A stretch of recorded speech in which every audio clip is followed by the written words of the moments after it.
Welcome back to another new NACE International podcast. My name is Ben Dubose. I'm a staff writer with NACE Publications Division, writing for Coatings Pro Magazine and Materials Performance Magazine. We've got our interview series for both of those publications in process, looking at the impact of the coronavirus pandemic, COVID-19, on the corrosion control and coatings industries. And, well, our guest today can speak to both our Coatings Pro audience and our MP audience. His name is Chris Tiernay. He is the president and chief operating officer of coatings manufacturer Carboline. Chris, welcome to the podcast. How are you? Ben, thank you very much. Pleasure to be here. Appreciate the opportunity to participate. And before we get started, I just want to say thank you to NACE for all the good things you do for our industry, and we are a proud supporter and member there. Absolutely, and we're glad to have you in our corner, without a doubt. Carboline has done a lot of great things. And I'll start you with the relatively obvious question, which is what the past month has been like. We're talking in early April 2020. You look at early March, COVID-19 was just beginning to come into focus. And of course, over the past month, it's come from something that we were a little bit aware of, making preparations, to now something that is dominating all aspects of life and business. So from Carboline's perspective, tell me, number one, when did you realize how significant this was going to be? And then secondly, what are some of the things that you guys are doing differently now as compared to a few weeks ago? Yeah, great question. So we have a business in China and Southeast Asia, but predominantly China, significant size for us. And so we kind of had a heads up late January, early Feb that, this was more than just a regional thing. But to be fair and in full transparency, didn't expect it to turn into this. I was still traveling around Europe and Asia that time of the year. I think when it started to really coalesce at the end of February, early March, and I think the new reality started to set in that this is not a typical bug. This is not the flu season. I would have said it's probably first week of March where we started to realize this is dead serious. So that we started to kind of coalesce our plans as to what this might look like. But to be fair, again, and transparent, early March, we had no idea what this was going to look like. And it is a change daily, hourly in some cases. And now it's brought the end of our fiscal year, which is the end of May, certainly into focus and question. And we're starting to look at Q1 and Q2 of our fiscal 21 with a completely different set of eyes. So, yeah, it's certainly brought a new reality to us, and I would set up in early March that started to really set in. So obviously folks know you for protective coatings.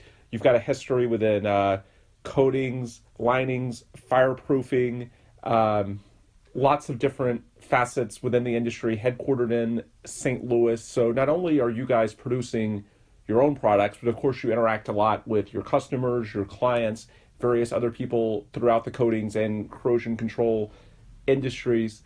Tell me a little bit about what you've heard from them, your end users, because of course I'm guessing with you guys, you're able to at least somewhat stay operational, even if certainly social distancing, you've got more virtual things, I would assume, but everyone that I've talked to, at least their own operations are moving forward. But the other part of the equation, of course, is what the demand looks like, what the end users of your products are telling you. So where's the combination for Carboline in terms of how, number one, you guys are staying operational, but number two, how you blend that with what's certainly a very big shift in demand given the shockwaves of the pandemic? Yeah, great question or questions. Mixed bag for us. March, when we started to grasp kind of the full reality of this situation, March was actually a very good month. We experienced exceptional growth over prior year, margin improvements. So March was one of our better months of the 10 in our fiscal year, which is interesting with the backdrop of the virus. We look now into April, May, of course, with a different lens.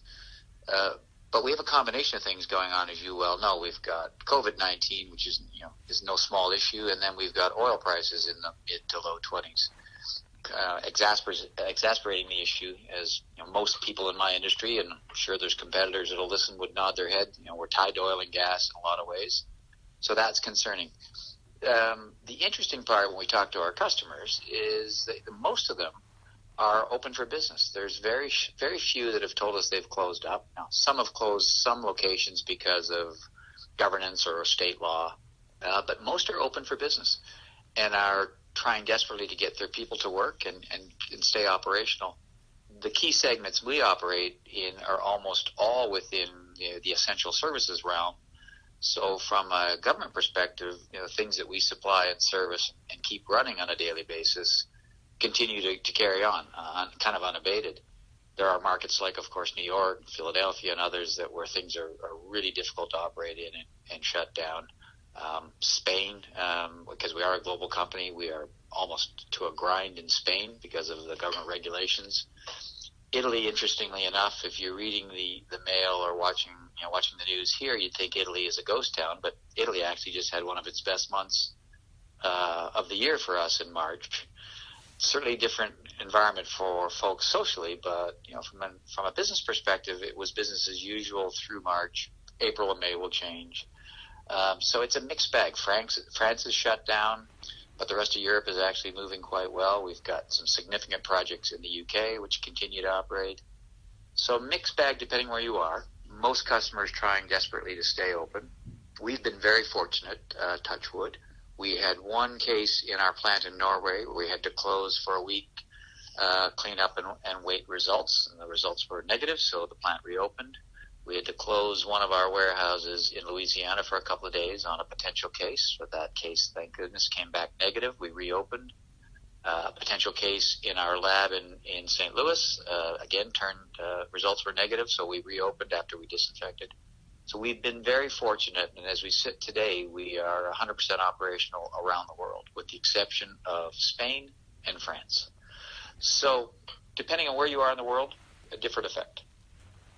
Is there any estimate that you have, or I guess everything is subject to change based on the data, but is there any sense for how long this period is expected to last? I wish I could tell you that with some confidence. I'd be a very popular person if I knew the answer to that. My guess, and I'm just looking at China as an example, so kind of ground zero of the virus, China's back to work. Our plant in Dalian is open. Our workforce is back. Local projects are starting to open up again. So if you look at that as an example, and I guess it depends on how well you follow the rules in terms of social distancing and all the rest as to how quickly you flatline and recover, I'm looking at another 90 days before we can even start to look at a new normal, because I think given the damage to the economy all the way around, normal is probably going to be a thing of the past. I expect in 90 days we'll start to move around a little more. Things will look a little bit more like we're used to. But that is head on into the oil crisis. So if that doesn't repair itself, there's another set of complexities that I just don't have a real opinion on yet. I'm hopeful that Saudi and the Russians come to an agreement and oil gets back on the rise to something that we can all live with. If that happens, I'm expecting that our Q2 will be relatively healthy and that the rest of our fiscal year will be okay. If I'm wrong on the virus and wrong on oil, then of course it's another game. Are there any things that industry leaders such as yourself or your counterparts at other companies, are there things that you can do to try and shift things back towards normalcy? Obviously, you can't control the virus, but in terms of how businesses operate, certainly I'm sure there are more things going on virtually at your company. Is there anything that leaders should be doing to try and make the economic impact not go away, but at least mitigate it to some degree? Yeah, I don't know if we can mitigate the economic impact, but I think what we as a collective, as an executive team at Carboline have decided is there is a lot of people at home with a fair bit of idle time, and we shouldn't let that go to waste. We pride ourselves as being a leader in education. Of course, we do that in conjunction with NACE a lot of times. You use our facilities in St. Louis, which we're happy about. We do regularly corrosion schools, fire protection schools, rail schools, and we just launched an online version of our corrosion school just this week, actually, and we were a bit of a victim of our own success because we had a 500-line go-to meeting planned, assuming that would be plenty, and we overshot the 500 and people had trouble getting on. So that was a real wake-up call to us that there is an interest in learning and an appetite for something to do other than sit in your home office wondering what's going on. In a very perverse way, we might learn something from this downtime in this virus, that there's a lot of things we can do virtually that we would have typically done face-to-face. And probably going forward, there's room for both. I don't think there's any substitute for face-to-face interaction, but online learning clearly has its place. So that's the one takeaway, and one bit of bright light that we've seen is that there is a way to get to people. Use the idle time and continue to educate the industry. So we'll continue to do that as long as we're kind of locked down as we see it now. In terms of your own employees at Carboline, how many of them are working from home and how many are coming in but maintaining social distancing? Yeah, all of our plants are open and operational. We're running staggered shifts to limit the interaction. Okay. We're opening separate change rooms and washrooms so that we don't always intermingle. But that's 5 plants in the U.S. That's all our plants abroad. We're all open. In our corporate offices, there's probably 3 or 4 people in St. Louis that typically would house 90. There's probably about 10 in our RDN lab, which would typically house about 60. There's about 4 in our Norwegian plant that typically would have 35 or 40. Similar in Italy. Dalian, no one in the office, everyone working from home. In China, but the plant full. And then everyone else is working from home. Everyone that can is, and certainly we started off with voluntary work at home, and as the situation materialized to be much more severe, then we just started mandating work from home. So I would say if you looked at our 1,000 employees worldwide, maybe 100, not even that, maybe 100 are working and the rest are working from home. For those that are having to work from home and have jobs that are at least somewhat physical in their usual day-to-day, what are some of the things that they can do? I'm guessing training is something that they have time to do. Meetings, of course, Zoom has picked up, it feels like, not just across the industry, across the world. If someone that normally goes into the office or their plant, whatever it may be, is working from home for reasons related to COVID-19, what are some of the things that, even if it's not their day-to-day job, which is affected to some degree, their normal routine, what are some of the things, I'm guessing training is one of them, that they can do in the interim as long as they're on self-quarantine, so to speak? Yeah, I think training is probably the number one issue. Anyone that can't effectively work from home is in a facility somewhere, as I just said. So they're there kind of an emergency only. They're supporting a customer, an order, or another critical function in the company. If they're not doing that, they're at home. And training's probably the number one. Of course, they're catching up. And in a weird way, it is kind of business as usual. My calendar has never been so full of meetings, but they're all virtual, not face-to-face. So I'm not sure from a productivity perspective whether we're gaining or losing here, but I think everyone's adapting quite well to staying busy. And we do get a lot of people helping out with other functions within our organization, offering to take some workload off them, if it's basic data grinding or data input. So there's been a lot of cooperation between the functions at Carboline, which is kind of nice to see. It is kind of what I would expect from my employees, but they've done it without having to ask. And everyone wants to stay busy, stay engaged. And what we're trying to do from the exec team down is just stay communicated. So we have a Monday morning update meeting with my exec team, and I put out a COVID-19 / State of the Union every Friday to keep folks engaged. And for 42 months since I took over as president of Carboline, we've had a standing 1-hour town hall, which goes out globally, is recorded, put out on our internet for people to visit or revisit. And we've continued that, and we will continue it. Just we're now doing it virtually. And we had 290 people on the line. Or 290 lines rather, and some of those represent groups of people. So we're getting somewhere around 300 or 350 people every month listening, and then of course with time zones, the Asians will listen to it at a later time, etc. So we're trying to stay in touch that way, and I think that helps a lot of our employees in a bit of a calming sense. They know exactly where we are, and we're very transparent. We tell them where we are, where we aren't, what's going on, how we're doing. And the feedback I get is it's comforting to know, even bad news, as long as you know it, versus making up facts in the void of facts. So we'll continue to do that and keep the employees busy. And any other projects we think we can purse out and people can help us with, we'll continue to do that as well.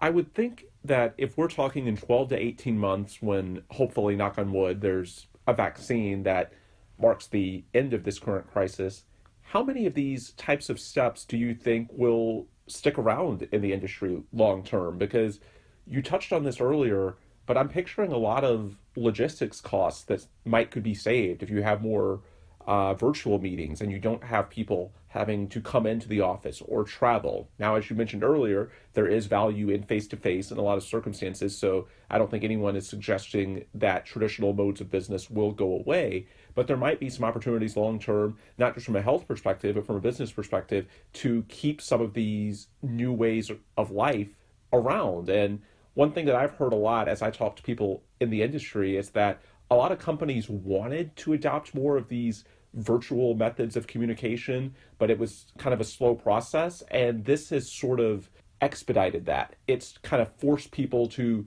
jump in to the deep end and sink or swim. And fortunately, a lot of companies, certainly Carboline, it sounds like, are able to swim and adapting to this. And so I'm just wondering long term, are there some of these that even after coronavirus has a vaccine, COVID-19 is done, if we're talking in 18 months, are there some of these new business practices that stick around? Yeah, I think for sure the online learning. I think we have learned that that's probably more important than we thought, because even with all of the schools that we run, we're not getting 500 people a year through face-to-face schools. So that just tells me there's a need. So I think that almost certainly will stay, and we'll probably expand on that. I mean, I think from a best practice perspective, I think it does, to your point, it does make an argument that not every meeting has to be face-to-face, and you can be quite effective, certainly through video conference, more effective than typical go-to meeting without the camera. But you can see people and you can get a feeling for their body language, and you feel like you've shared an experience, and that's been invaluable over the last few weeks as we've all been locked down. So I think we will do more of that in lieu of traveling, because we always did, and we didn't know there was, or didn't think there was a better way to do it. And then lastly, probably goes without saying, our state of readiness or preparedness will certainly be highlighted. We will, I think, continue now to stockpile masks and disinfectants and thermometers, and some of that best practice will probably stay in place. We'll probably take temperatures as people enter our plants, well beyond COVID-19, just because it's the flu. The flu can be a bad influence in a Sure. plant, and someone could be sick with somebody else. So, in every crisis, there's learning, and I think we'll take some of that forward, and it'll be part of our standard operating procedure as we get out of this and into the new world. The last topic that I have, one thing that's been interesting this week, as far as I know you guys are a global company, but at least here within the US, where I know you guys are based out of St. Louis, we've heard some out of DC. Certainly there's a big priority, politicians on both sides of the political aisle, in trying to revive the economy, stimulate jobs after we get out of this current crisis, or as we try to transition our way out of it. One thing that's been mentioned a lot this week by both Democrats and Republicans is an infrastructure bill that's been discussed for a few years and for various reasons has been put on hold. Now it seems like you're seeing politicians on both sides of the aisle realizing that this is an opportunity to potentially get people back to work. It would seem at first glance, Chris, that this is an opportunity for the coatings industry, both certainly manufacturers of these materials, but also applicators, that if you finally get a big infrastructure bill to move forward, that this might be a nice way, certainly to stimulate the economy, but especially this particular industry, that could give a jolt once we get to this summer if the virus is under control. Do you have any thoughts or optimism on that? Because at least to me, I'm far from an expert, but it seems like something that if that bill finally got done, there's a lot of coating manufacturers that could benefit from that demand. Yeah, great point. We obviously follow this very closely, and the short answer to the question is it would be welcome, certainly from Carboline, and I'm sure my competitors. Anything made out of steel or concrete is good for us, and certainly our customers, who are by and large the applicators of coatings onto those substrates, I'm sure would welcome it. So yeah, we'd certainly get a vote from us in terms of rapid growth and return to kind of some sort of normalcy. But I'll go back to what I said a moment ago. For me, at least in our segmentation of business, the bigger driver is crude oil. If crude oil remains in the low 20s, an infrastructure package certainly will be welcome and will help, but it won't solve our problems. And we're tied to oil everywhere, whether I like it or not.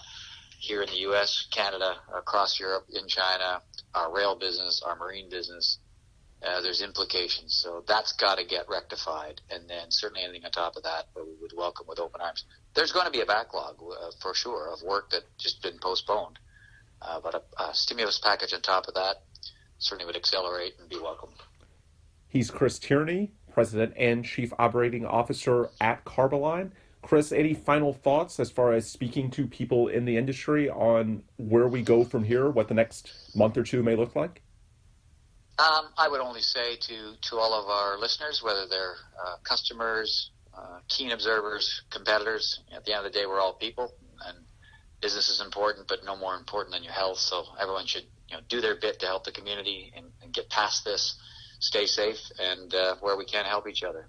After that, I think we'll let the market decide where we all go. Sounds good. Chris, thank you so much for coming on.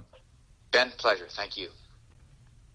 Excellent insight there from Chris Tiernay, President and Chief Operating Officer at Carboline, where they produce a wide range of coatings, linings, and fireproofing materials. They're based in St. Louis, Missouri, but they have manufacturing locations all over the world. As Chris mentioned, they have a lot of exposure to Asia, and that's one reason why he was a unique resource for this COVID-19 series as we try and gauge the impact on business and try and plot the best path forward.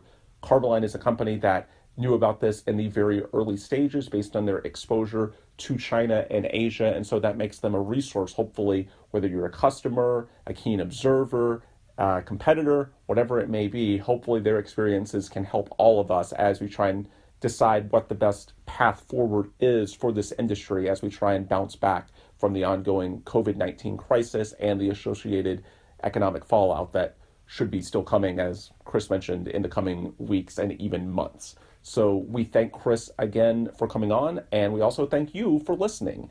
If you want more content before our next episode, yes, there will be more in the days and weeks ahead. You won't have to wait very long. We have an ongoing interview series, both Coatings Pro and Materials Performance, talking to experts across protective coatings as well as corrosion control, talking to the various leaders in those industries, trying to plot where we go from here. We'll have more of a podcast format in the days and weeks ahead, but if you want more content before then, yes, there are many ways you can get it. Certainly social media, you can search for each magazine's individual handles, but also our websites, coatingspromag.com and materialsperformance.com. That's how you can get daily news updates, everything going on with the COVID-19 pandemic as it pertains to your industry. Again, coatingspromag.com and materialsperformance.com. Beyond that, if you would be kind enough to subscribe to the podcast, if you have not already, wherever you listen to your podcast, Apple, Google, Spotify, so on and so forth, you can probably find us because NACE International, this is the overall podcast brand. We have a lot of reach, so we should be on your platform of choice. Just please subscribe if you have not already. Leave us a positive review, and that's how you can get episodes right when they come out, even before we post them to the aforementioned websites or social media accounts that, if you're not already following us at, I strongly encourage and urge you to do so. Once again, I'm Ben Dubose. Thanks as always to you guys for joining us, and please come back soon for more episodes right here at NACE International, your home for coverage of the COVID-19 pandemic and what it means for the corrosion control industry.